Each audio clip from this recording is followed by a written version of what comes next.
Good afternoon, beautiful people, and welcome to the Little Things We Can Do podcast. On this podcast, we talk about the little things we can do to help our children navigate this crazy and beautiful world. Tonight, my go to statement is going to be we go the direction we think. And I want to talk about how we can nurture positive self talk in our children. We're living in a society where there's a lot of negative going on, and children are picking up negative stuff from TV, from parents, from friends, from school, from the environment, and hence we find young children are having negative self-talk. I can't remember myself having negative self-talk until I was well in my teens. But today, you meet children, a 7-year-old, 8-year-old, having negative self-talk. And I'm thinking of a way how, as parents, we can help them change it. Because for every negative statement that your child make, we need to find a better positive statement to encourage them to say. And I want to talk a little about the subconscious and the conscious mind. The subconscious is fed by the conscious. So if we are constantly thinking of negative things, the subconscious can only give out that which the conscious have fed to it. It's like a computer. Whatever you type into the computer is what it will store. So our subconscious is holding positive or negative things. And if we constantly feeding the subconscious with negative thoughts, consciously feeding the subconscious with negative thoughts, we're going to go through life with those negative self talk. And as parents, I think we need to try and help our children if they have them and we hear them say it, just to help them turn it around. So whatever the child come to you with in a negative way, find a positive spin on it. And I have the analogy as a negative pot and a positive pot. And I'm going to put the link in the description of one that I've done for myself and one that I think parents can help their children to do. So, a good example, if a child say to you, this is something that, sorry, this is something that would go in the negative pot. I don't like maths. One of the thing as a parent you could say to your child is maths is a lifetime subject, and that's something you can work on over your lifetime. Or if a child says, I don't like maths, find out which part of the maths they don't like and help them work through it. But we gotta also change their perception of what they think of maths. And as I say, maths is a lifetime subject. So it's not something you learn today and that's it. You're constantly learning maths. So we encourage them to see it on a bigger scale than just being afraid of maths. Or if a child said to you, I am stupid, tell the child, man, you're getting clever every day. Let them know that it's a process and ask them why. Why do you think you're stupid? They might say, well, I don't read very well. But if you don't read well, we can start reading more. So we've got to find a positive spin on that statement. And I think this one is going for mostly like children with darker skin color, like myself. They might say, I don't like my skin color. Then I would say to my daughter or my girl or my boy, man, you've been kissed by the sun. Whatever the child say to you that is negative, we gotta find a positive spin on it so that they can have those positive reinforcement. If a child say, I don't have any friends, one of the good thing you can say is that just be yourself. And I bet there are people lining up to be your friends. In primary school, a lot of children say, I don't have any friends. And when you see them, they're playing with a lot of friends. But they may feel in themselves that they don't have friends. Let them know, just be yourself. Friends will come. Or if someone says, I am not beautiful, say, man, you're the most beautiful thing on the planet. You are perfect. So whatever your child come to you with negative, you've got to find a positive spin on it. And I'll give you an example. My daughter, when she was in primary school, I remember she came on one day and she said she didn't like her hair because she wanted her hair to be long and curly like the rest of her classmates. They were mostly Asian or Caucasian children. So she was feeling like her hair wasn't beautiful. And I went on a mission, and my mission was to give her a brand new hairstyle every other week. So she had twist out, she had twister hair, she had cane rows, we had crisscross cane row, we have beads. I did so much hairstyle in that child ear. By the time she finished year two, her friends were asking her, "Can your mother put beads in my hair?" Because she came home and she was saying to me, "Mom, I don't like my afro hair. She have a 4C here." And I think it's the most beautiful thing on the planet, but she didn't like it because she was seeing everybody else with a different hair structure. And I had to really make an effort to fix that girl hair up almost every other week so that she started loving her hair. And when she got to eight, she says, "Mom, I want to have dreadlocks like you." And today she's 19 and she has never looked back. But what had happened, she had gone to school, think she sees something that was better than what she have. And as a mother, I had to really turn it around and show her how to embrace her beautiful black hair, how to comb it, how to wash it, how to love it. So if I'd left it just to carry on, I'm almost certain she'll be wearing extension today or wigs. But because I changed her perception, I did it physically by doing lots of hairstyle. I did it emotionally by talking to her about it. She loves her dreadlocks today. So, and we might think, oh, that's a simple thing.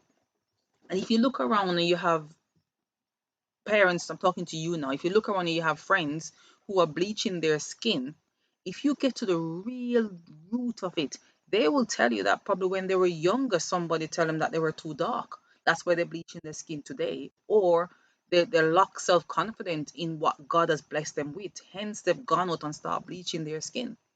And a lot of us, we had our hair perm when we were very young. Maybe it was easier for mom and dad to handle, or it was a thing of the time. And because of that, we've only ever seen our hair straight. So most women today can't go without some sense of straightener in the hair or chemical, or they're wearing the wigs. And if you strip it right back, it comes from a self lack of self-confidence. And it's that negative thing that they have in their head saying, "Oh, I'm not beautiful with my nappy hair, I'm not beautiful with my afro hair." So they've gone to wear a wig, and they might give it the excuse and say, "Oh, it's not fit for the corporate world." I'm telling you, girl, if you fix up your 4C here in the right way, you can walk into any boardroom and take control of it. So we are trying to get our daughters and our sons that when they get to adult age in the 20s and 30s, that the things that are holding us back as parents don't hold them back, but instead they are empowered with what they have and they can move forward. So one of the things I found out working in school, that you can, there's a child and the child is so beautiful, and they said to him, "Oh, you're such a lovely child," and the child says, "But miss, I am not beautiful." And I'm thinking, what, you are? "Oh, you are a handsome boy." The child, "Miss, I'm not handsome." I'm thinking, but you are a handsome boy. Because one, nobody's telling them. Two, they haven't looked in the mirror and tell themselves how handsome or beautiful they are. And as young as they are, 7, 8, 9, they're starting to develop negative self-talk. And as parents, once you hear your child say something negative, you need to stop as much as quick as you can and turn it around. Because it left from what, "I'm not beautiful, I'm not good at this, I can't do this, I can't run as fast," all those negative things. And when they get to the teens, late teens, 20, they hear, "Oh, I can't get that job, I can't buy that house, I can't meet that partner," because that negative self-talk has grown to such a state where the child now, they start to become self-prophecy, self-prophesying negative things on themselves. So they become their own, I'm looking for the right word, they become their own professor of negative things in their life. And I've done that to myself, where I question, can I do this? Can I achieve this? And then I've got to sit myself down and says, of course you can, and rewire my thoughts and go and get the thing that I needed. So, but I've got to work on this at this age, because when I was young, I don't think anybody, I think I could have said things to my aunt or my cousins, and they may just answer me back or just let it we move on. Or they say, no, no, no, you're a beautiful girl. No, no, and we move on. But it wasn't dealt with as in explained to me that this negative thought I'm having can impact on my adult life. And as I get older, I'm thinking if we correct it in our children when they're very young, 7, 6, 5, when they're very young and they start saying, I don't like my skin color or I don't like my hair, if we can fix that negative self talk early, our children can conquer the world because as they get older, they have bigger hurdles and higher hurdles to jump. And sometimes, if you are mentally strong, you can conquer physical stuff. If you're resilient mentally, you got a strong mental resilience to things, you are physically able to do those things. But sometimes if you're having negative self-talk, doubting, lacking confidence, fearful, it stop you from physically do things. I think as parents, most of us can remember, oh, you've got a job interview, and the night before you're literally panicking out your boots, how you're gonna do bad, and then you turn to the interview and you do bad. And you might think, but I know I could do this job. But because of your negative self talk you had the day before, that's what you've gone and done. You walk in that room, you wasn't yourself, you wasn't your 100%, and you end up not able to get that job. And you go for another interview where you're all pumped up, you know your stuff, you're confident, you're ready for it, and you hate the job. What changed? The self talk. The positive self-talk, we get positive outcome. Negative self-talk, we get negative outcome. Um, I don't know much about mental health, but I'm going to touch on it a little bit now because a lot of children we're finding just after COVID, a lot of children are having mental health issue. Children are looking on YouTube, they're looking on Facebook, they're looking on Instagram, and they're seeing a certain celebrity looking a certain way, and then they want to look that way, not realizing that celebrity's got a different body shape. They've got the money. They probably wear a belt so tight they can't breathe, but your child is looking on that photoshop photo and thinking that's what I need to aspire to. So a lot of young girls now are having body image issue. And if you so strip it back, it starts from in the mind. What When I look in the mirror, what do I see? How do I feel about what I see? How do I appreciate what I see? And if a girl looking at me, I'm thinking, I don't have enough breasts, I don't have enough hips, I don't shape like my friend. That's a negative self talk that is starting. And then she gets into her 20s and she want to fly out to another country to do a tummy tuck or to fix her teeth or to do lip fillers or whatever because of how they see themselves. And I've got two girls, and I've left no stone unturned to tell them how beautiful they are. Whatever they're wearing, I tell them, you make this dress look good. I always say that to my daughters. They says, "Wow, girl, you make that dress look good." Not the dress making them look good, but they make the dress look good. Because if you put a dress on the mannequin, it's just a dress. But when my daughters put those dresses on, they make the dress look good. And I oftentimes tell them how good they make that piece of garment look. And I seem like I'm talking about physical appearance, but it's also the internal love. So we're going to start ask our children to love themselves. Look in the mirror and say how much you love yourself. The other thing I did with my younger daughter, she was telling me some stuff that was having some issues at school. And I said to her, every evening, why you tell me one thing you love about yourself? Just one thing. If it's even your fingernail, we'll take that. If it's even your elbow, we'll take it. Just tell me one thing every day. And she did that for about a week. And then we started saying, okay, tell me two things that you like about yourself. Tell me three things you like about yourself. Until eventually that issue went. And that issue that she was having has passed. And it's just because somebody at school said something, she came home, look at it and think, oh, this is an issue. And I said, well, it's not. And we're going to let our children know that no matter who they are and whatever they're going on in this life, there's always going to be people saying things about them. They're going to have some friends or some people they will meet that will say positive things and some that will say negative things. And we've got to teach them to quickly let go of the negative things. Quick, quick, quick. Somebody says something about you here, you don't like it, quickly let it go. The faster you let that negative statement that that person said to you go, the faster you can move forward. Because what happened, we hold on to those negative things, and it builds and it builds. I see a lot of women in their 30s, and they're bleaching their skin. And I'm like, when did this start? And if we take it right back, it could start from slavery.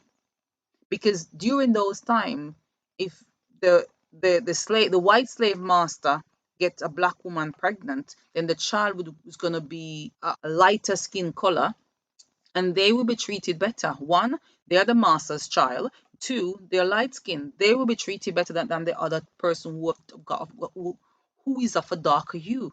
So hence, most of the women today are thinking, if I bleach myself, I might find a husband. If I bleach my skin, I might get a better job. And it's because of lack of self-confidence in that beautiful sun-kissed skin that we have. That is what's causing our young women and men to bleach, because they do not accept what they have. And it's the image they have in their mind, that negative image that they have in their mind, why they do something about it, like bleaching their skin.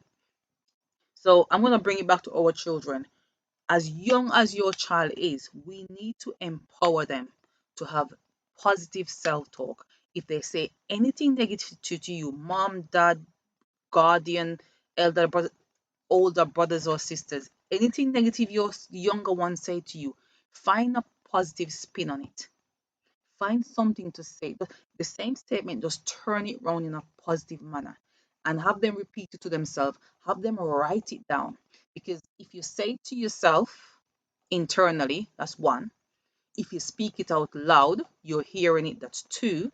If you write it down, you'll remember it, that's three. So if we have them say it out loud, write it down, and keep repeating to themselves, we're going to replace the negative one for the positive one. And if we go in the Bible, where that woman, the one that says she wanted to touch the hem of Jesus's garment, it was a statement she had in her mind. She said, if I could only touch the hem of his garment. Nobody told her. A friend didn't come and say, if you did this, or the doctors didn't tell her if. She had her own internal desire, her own internal need.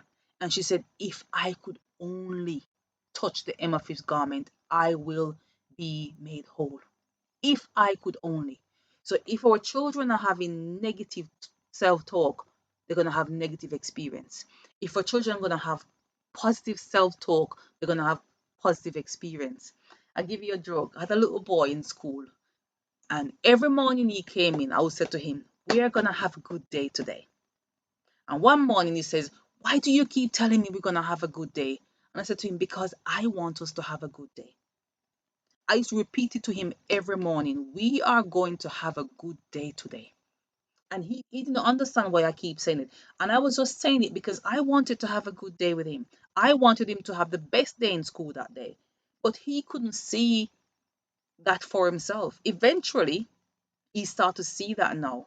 And he would tell me, I'm going to have a good day. Or I says, what day are we going to have today? And he will say, good.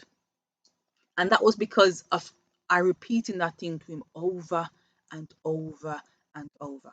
If we can remember when our children about say 9 months to a year, and they just started to learn how to walk, that child would fall, they would get up. They would fall, they would get up. They would fall, they would get up. Because what happened? They had a desire to walk. And in their mind, it was a positive thing. They would constantly try until they made that step. And most of them, when they start walking, they would start the laughter would come because they've achieved that thing.